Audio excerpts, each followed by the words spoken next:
انا ما عنديش مدرب، ما عنديش مدير فني. انا ما عنديش مدير فني. اللي واقف على الخط ده استحاله يكون مدير فني.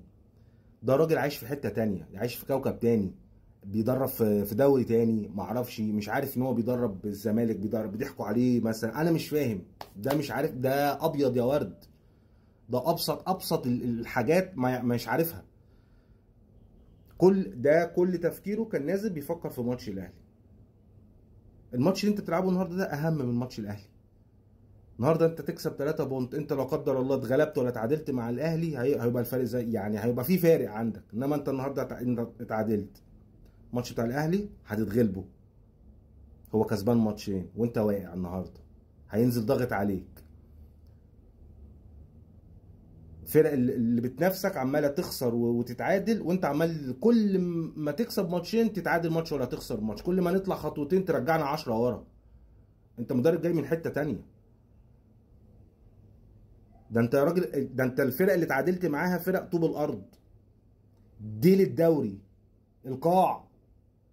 امال لما انا مش عارف، امال يعني الفرق الكبيره هتعمل معاها ايه؟ امال لو قابلت فرقه بتلعب كوره هتعمل معاها ايه؟ ده لسه عندك ماتشات تانية قدام. وبعدين ايه العجن الكروي اللي انت عملته في اخر 10 دقايق ده؟ عندك لعيب رقم 6 اتصاب، طلع غار في داهيه، مع السلامه. ما عندكش انت 6 مكانه، ما تنزل سيف جعفر، اقرب لعيب عجن الماتش اللي فات، بس هو اقرب واحد، ما قدامكش غيره.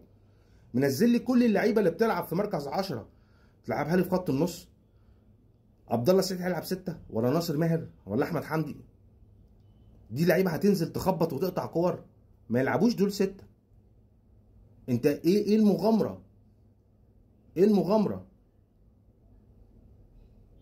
هو انت في ايه؟ انت ما استبعت مع فتوح النهارده ولا ايه؟ انا مش فاهم.